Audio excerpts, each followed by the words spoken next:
Rob Manfred wants to put baseball as the lead sport and change the generational type of game that it's been. Baseball has been center stage over the last couple of years and trying to grow their product. Now, obviously in the 90s with the situation and the breakdown of what happened with the strike, it affected baseball. It affected the growth of baseball. And then steroids came out, and then you saw Mark McGwire and Sammy Sosa and Barry Bonds, and the steroid era was there. And now it's different. Now you look at the traditional way of where baseball is trying to recreate itself and change rules and change different things that's going to help the game or change the game in many different ways.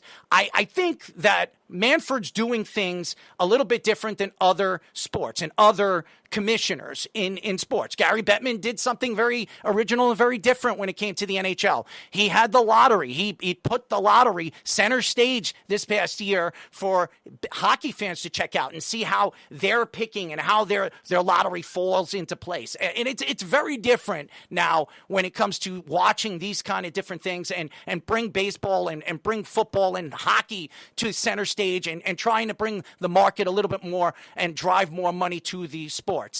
The thing is, when you're changing something that's been around for a long, long time, that's worked a long, long time, it probably will change the different subscriptions and different ways that money could be brought to the game. And I understand the realignment. I understand what he's trying to do. If you have, obviously, you have a metropolitan division. You have the Yankees and the Mets in the same division, being that it's New York. And then you have the LA Angels, LA Dodgers, the San Francisco Giants, all these different West Coast teams playing at the same time, playing in the same, conference. It could help, obviously, young kids from going to school, or kids or parents working at certain times, get a chance to check out their sports teams or their favorite players. I understand everything that Rob Manfred's trying to bring to the forefront. Howie Rose has made a lot of interesting thoughts when it comes to baseball. And Michael Kay and Howie Rose works and has done so many things for the New York Mets, and Michael Kay works for the New York Yankees. Michael Kay thinks he knows everything, and Michael Kay always comes out and says things that kind of throw you off on the way the league works and how generational thoughts of where the Yankees are going to be in the future and where the Yankees could really put themselves center stage in the future. I think that the realignment of baseball is unique and different. I don't know if it's going to help the game of baseball. Baseball is always trying to redefine itself. I don't get it.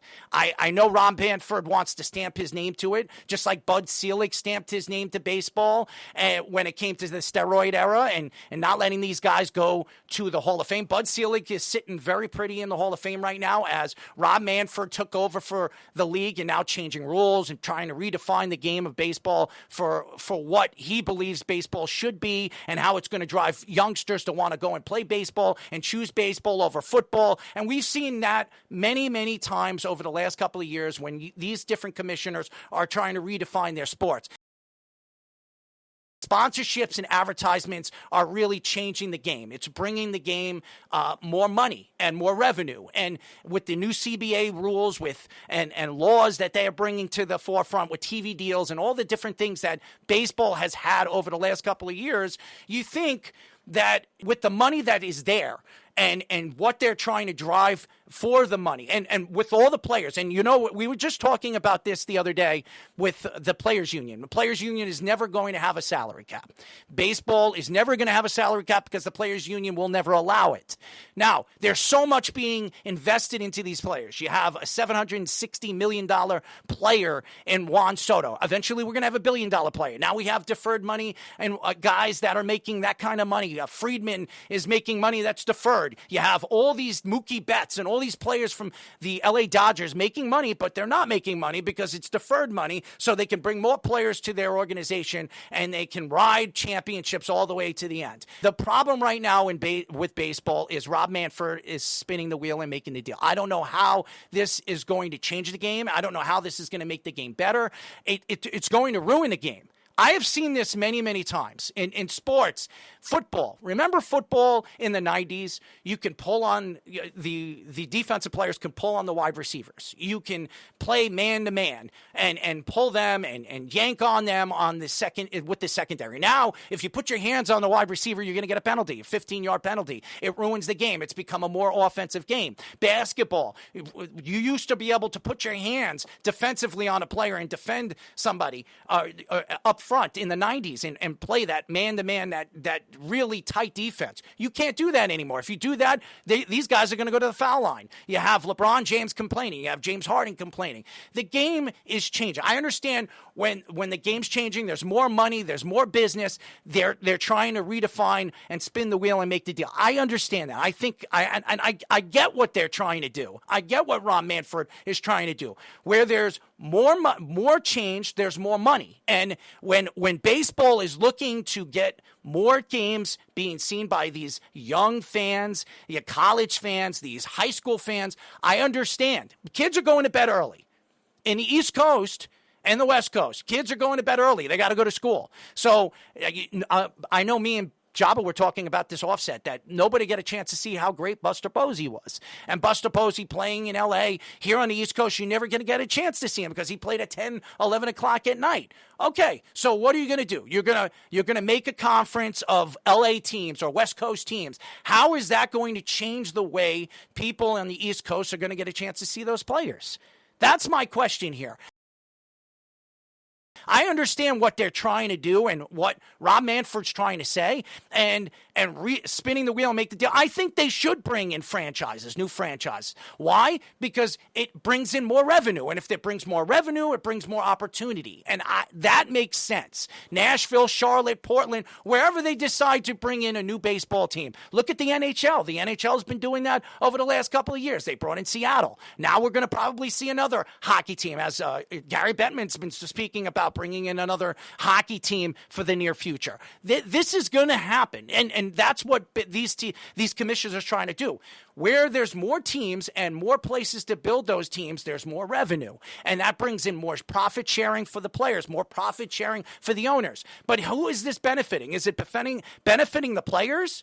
Is it benefiting the owners? Or is it benefiting more money being brought in to the league? That's the question. And again, we can go back and say this, and we can speak about this, well, this is going to help the players. This is going to double headers. And maybe the Mets and the Yankees could play more in a regular season if they're playing in the same metropolitan division. So they'll play 14 games instead of 4 games. And Yankee and Met fans are going to want to see that. That's fine. And I guess that's a beneficial thing if you're a New York fan. But how does this benefit the LA fan? I want to see the Dodgers and the Yankees play 14 times in a season. Well, because the Yankees are on the East Coast and the Dodgers are on the West Coast, we're only going to see that 3 times or 4 times in a season. I want to see the best teams play against one another. I want to see the highly profiled teams like the Dodgers and the Red Sox and the Yankees play against one another. I don't want to see the Kansas City Royals, when they're not dig deep into their pockets and spend the money after their players become free agents and let them go to the Yankees and go to the Red Sox. Does anybody want to see the Kansas City Royals play the LA Dodgers 14 times? Nobody wants to see that. And the same thing goes to the Baltimore Orioles. The Baltimore Orioles, over the last couple of years, have some of the best young, highly profiled, big-time bats in baseball. But guess what? They're the Baltimore Orioles. Does anybody want to watch the Baltimore Orioles play? Does this benefit baseball? That is the thing, and I don't think it does. I don't understand why they're changing the game. It's worked for so many years, for hundreds of years. And now, all of a sudden, hey, you know what? This is better for the league. It's better for the fan to go and get a chance to see their favorite player. Or it's better for the owners to make more money because it makes more sense of shifting conferences and league and the way the league is played. I don't agree with anything that Rob Manfred has done over the last couple of years. Since he's taken over Bud Selig, I've given him an A. I'd give him a D-. I wouldn't give him an F because he hasn't done a lot. I almost gave him an A-, but he's a D- kind of commissioner because even though there are things that he has done that's benefited baseball and has brought sponsorships and advertisements to help out, bring in more money for the players, he has hurt the game because he's trying to put his stamp to the game where it doesn't make sense.